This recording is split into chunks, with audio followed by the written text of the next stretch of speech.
Paul's letter to the Colossians. It was written during one of Paul the Apostle's many imprisonments for announcing Jesus as the risen Lord. And the letter is addressed to a group of people that Paul had never met who made up a church community that he didn't start. This church in Colossae was started by a co-worker of Paul's named Epaphras, who was actually from that city. And Epaphras had recently visited Paul in prison, and he updated him on how well the Colossians were doing overall, but he also mentioned some of the cultural pressures tempting them to turn away from Jesus. And so Paul wrote this letter to encourage the Colossians to address the issues that Epaphras had raised, and then to challenge them to a greater devotion to Jesus. The letter's design and flow of thought are pretty easy to follow. The opening movement focuses on Jesus as the exalted Messiah. Paul then goes on to show how his suffering in prison is for the exalted Jesus. And then he addresses the pressures tempting the Colossians to turn away from Jesus. After this, he explores the new way of life that Jesus' resurrection opened up for them. So the letter opens with two prayers. Paul first thanks God that he learned from Epaphras that the Colossians have been totally faithful to Jesus, showing love for God and their neighbors, all because of the hope they have in the new creation that Jesus has in store. And so he moves on to pray that they would grow in their wisdom and understanding about Jesus. And then Paul has placed a poem here to help the Colossians and us do exactly that. It's the centerpiece of chapter 1, a poem all about the crucified and exalted Messiah. It has two parallel stanzas, and it's crammed with language and imagery from the books of Genesis and Exodus, from the Psalms and the Proverbs. The first stanza explores how Jesus is the true image of God. In him, the full character and purpose of God is embodied in a human. He's the firstborn, an Old Testament phrase about Jesus' royal status over all creation. He shares in the very identity of the one true Creator God. And by him, all reality, all powers and authorities, spiritual and human, have been created. It's in Jesus the Messiah that we discover the very author and king of creation. And so in the second stanza, we discover he's also the one bringing about a new creation. He's the head of a new body, which refers to Jesus' people, who are the new humanity, of which his own resurrection existence is a prototype. In him, God's glorious temple presence dwells, and so it's through Jesus' death and resurrection that God has reconciled himself to humanity, to all spiritual powers, to all of creation. It's a remarkable poem, and Paul will keep referring back to it as he goes on in the letter.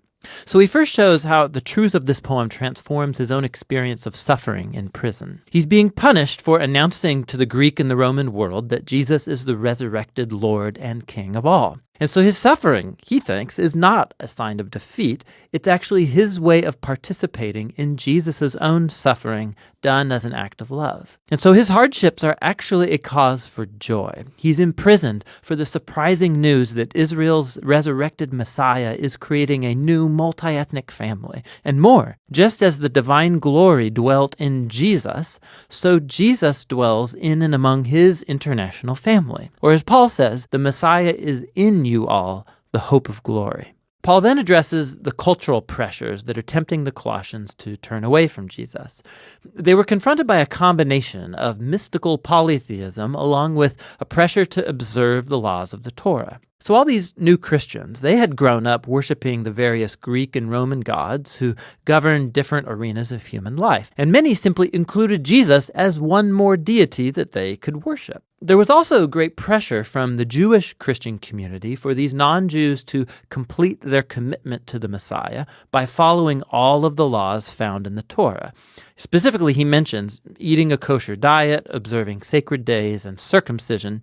It's very similar to the problem he addressed in the letter to the Galatians. For Paul, to give in to either of these temptations is compromise. It's a failure to grasp who Jesus really is and what he did on their behalf. The Colossians used to live in fear of spiritual powers and elemental spirits, as Paul calls them.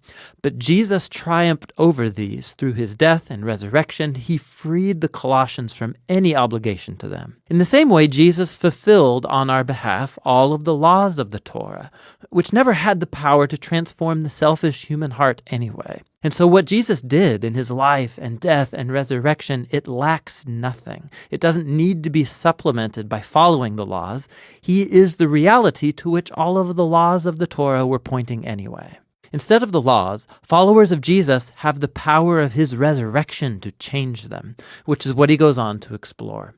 Following Jesus means joining his new humanity because their lives have now been joined to the risen Jesus' life. And this is why Paul challenges the Colossians to set their minds on things above, where the Messiah is seated or rules at God's right hand. Now, Paul doesn't mean here, think about how you'll one day leave earth and go to heaven. Rather, the heavens are the transcendent place from which Jesus rules now over all of creation. And from there, he will one day return here to transform all things. Or, as Paul says, when the Messiah who is your life is revealed, you too will be revealed with him in glory. So Paul challenges them to live in the present as the kinds of new humans they will one day become. He uses the image of their old humanity, characterized by distorted sexuality and destructive speech. For Christians, that humanity died with Jesus and has been replaced by his own new humanity, which is characterized by mercy and generosity, by forgiveness and love. And this humanity, it transcends the ethnic and social boundary lines of our world to create, in Paul's words, a people where there is no one Greek or Jewish, circumcised or uncircumcised, slave or free, but the Messiah is all and is in all people. Paul then gets really practical, and he shows the Colossians what this new humanity might look like in a first-century Roman household, which was a highly authoritarian institution where the male patriarch held the power of life and death over his wife and children and slaves. Not so in a Christian household. Here, the risen Jesus is the true Lord. And so, in the Lord, the wife allows her husband to become responsible for her, and the husband is subject to Jesus by loving his wife and placing her well-being above his own. In a home where Jesus is Lord, children are not objects, but are called to maturity and to respect, and parents are to raise their children with patience and understanding. Christians who are slaves are to honor their human masters precisely because they're not the real master. Jesus is. And Christians who have slaves are to understand that this slave is not their property, but rather a fellow member of Jesus' body to be honored and embraced in love. And Paul's walking a very fine line here. He is reshaping the most basic Roman institution around Jesus, who rules by his self-giving love. And so while he doesn't abolish the household structure outright, the exalted Messiah demands that it be transformed, almost beyond the point of recognition for any Roman living in Colossae. You can see this most clearly in the letter's conclusion. After a request for prayer, Paul applies these instructions about Christian slaves and masters.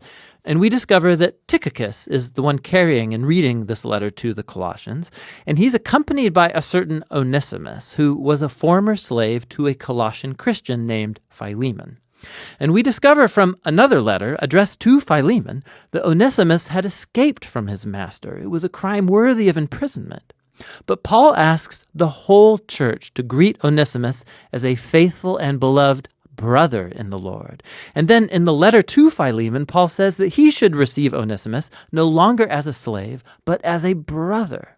Talk about ending the letter with a punch. So in the letter to the Colossians, Paul is inviting us to see that no part of human existence remains untouched by the loving and liberating rule of the risen Jesus.